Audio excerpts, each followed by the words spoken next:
Hi, I'm Tracy. This is Bedtime Stories. We're reading The Song of Hiawatha by Henry Wadsworth Longfellow.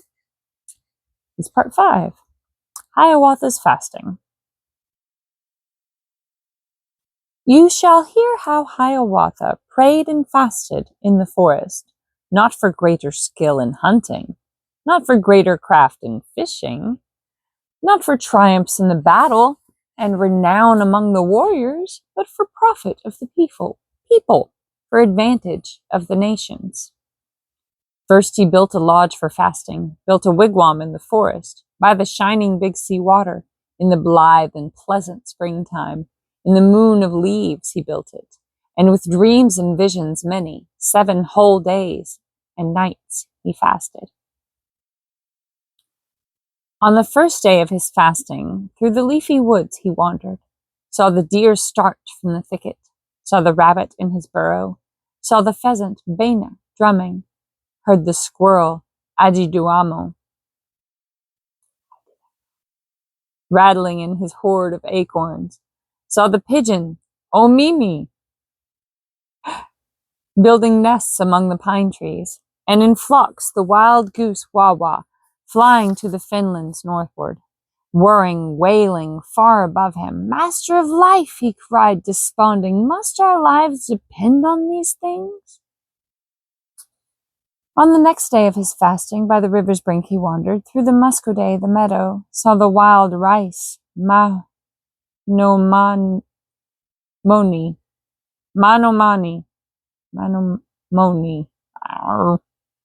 saw the blueberry, Minaga, saw the strawberry, Odaman, saw the gooseberry, Shaboman, and the grapevine, the Bimagut. It looks like Be My Gut, Bemahgut. The Appalachian in me says, be my gut, like my belly. Anyway, moving on. Trailing o'er the alder branches, filling all the air with fragrance. Master of life, he cried, desponding, must our life depend on these things? On the third day of his fasting, by the lake he sat and pondered, by the still transparent water, saw the sturgeon, Naama, leaping, scattering drops like beads of wampum, saw the yellow perch, the sawa, like a sunbeam in the water, saw the pike, Mashki no Nazha, Maskin Nwaza, and the herring, Okahadwis, and the Shagasi, the crawfish. Master of life, he cried, desponding, must our lives depend on these things? On the fourth day of his fasting, in his lodge he lay exhausted, from his couch of leaves and branches, gazing with half-open eyelids, full of shadowy dreams and visions, on the dizzy, swimming landscape, on the gleaming of the water, on the splendor of the sunset. And he saw a youth approaching, dressed in garments green and yellow. Coming through the purple twilight, through the splendor of the sunset, plumes of green bent o'er his forehead, and his hair was soft and golden.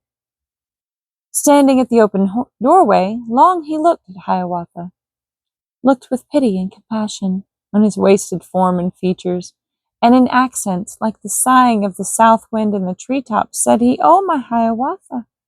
Oh, your prayers are heard in heaven, for you pray not like the others, not for greater skill in hunting, not for greater craft in fishing, not for triumph in the battle, nor renown among the warriors, but for profit of the people, for advantage of the nations.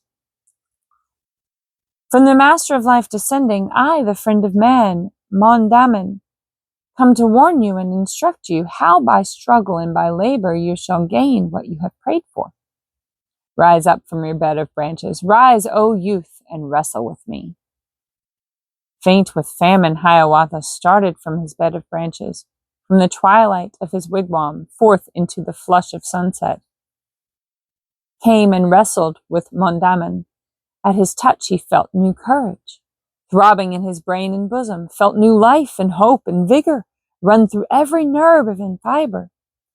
So they wrestled there together, in the glory of the sunset, and the more they strove and struggled, stronger still grew Hiawatha, till the darkness fell around them, and the heron, the Shishuga, from her nest among the pine trees, gave a cry of lamentation, gave a scream of pain and famine. "'Tis enough," then said Mondamin, smiling upon Hiawatha. "But tomorrow, when the sun sets, I will come again to try you." And he vanished, and was not seen, and was seen not.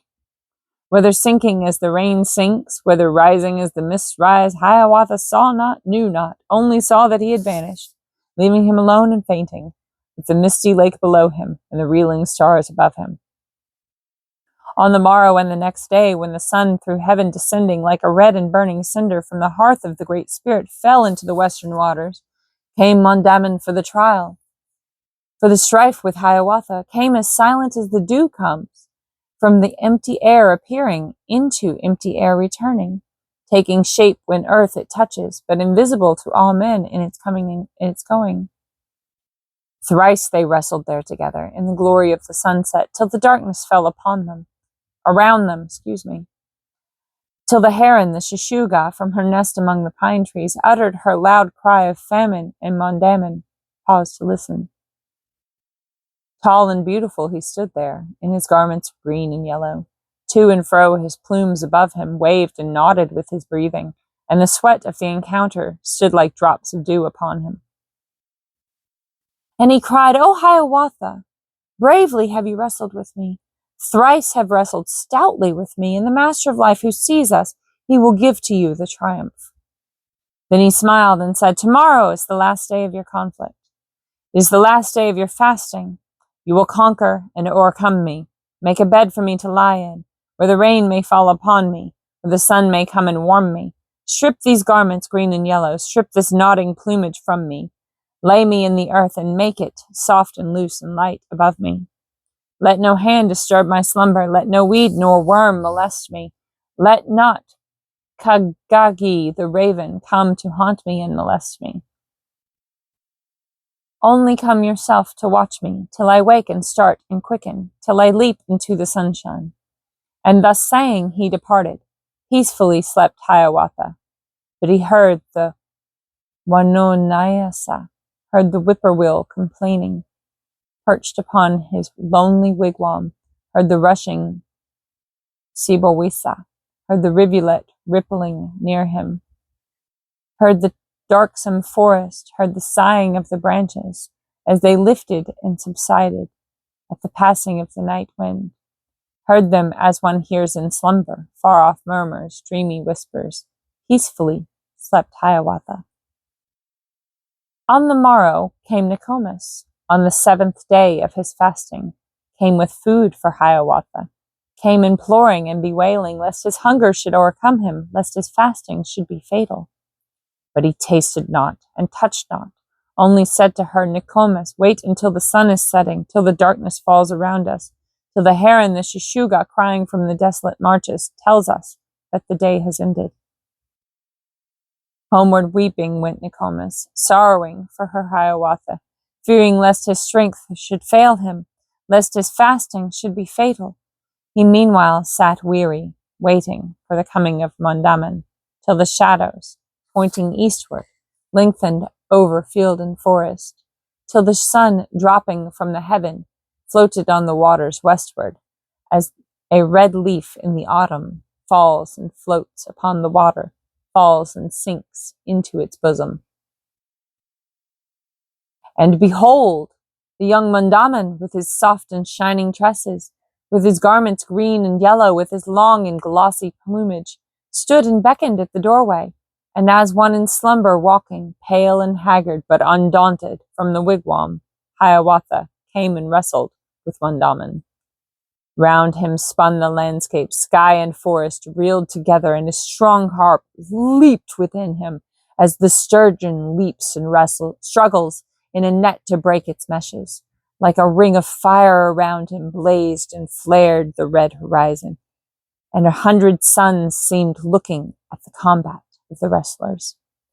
Suddenly, upon the greensward, all alone, stood Hiawatha. panting with his wild exertion, palpitating with the struggle, and before him, breathless, lifeless, lay the youth. With hair disheveled, plumage torn, and garments tattered, dead he lay there in the sunset. And victorious Hiawatha made the grave as he commanded, stripped the garments from Mondamin, stripped his tattered plumage from him, laid him in the earth, and made him soft and loose and light above it. Made it soft and loose and light above him. And the heron, the Shishuga, from the melancholy moorlands, gave a cry of lamentation, gave a cry of pain and anguish. Homeward then went Hiawatha to the lodge of old Nokomis, and the 7 days of his fasting were accomplished and completed. But the place was not forgotten where he wrestled with Mondamin, nor forgotten nor neglected was the grave where lay Mondamin, sleeping in the rain and sunshine, where his scattered plumes and garments faded in the rain and sunshine. Day by day did Hiawatha go to wait and watch beside it, keep the dark mold soft above it, kept it clean from weeds and insects, drove away with scoffs and shouting Kagahi, the king of ravens, till at length a small green feather from the earth shot slowly upward, then another and another, and before the summer ended, stood the maize in all its beauty, with its shining robes about it and its long, soft yellow tresses, and in rapture Hiawatha cried aloud, "It is Mondamin! Yes, the friend of man, Mondamin. It's corn."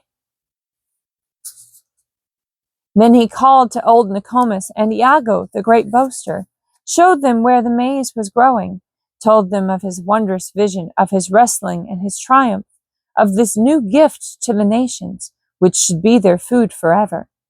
And still later, when the autumn changed the long green leaves to yellow, and the soft and juicy kernels grew like wampum, hard and yellow, then the ripened ears he gathered, stripped the withered husks from off them, as he once had stripped the wrestler, gave the first feast of Mondamin, and he made known unto the people this new gift of the Great Spirit.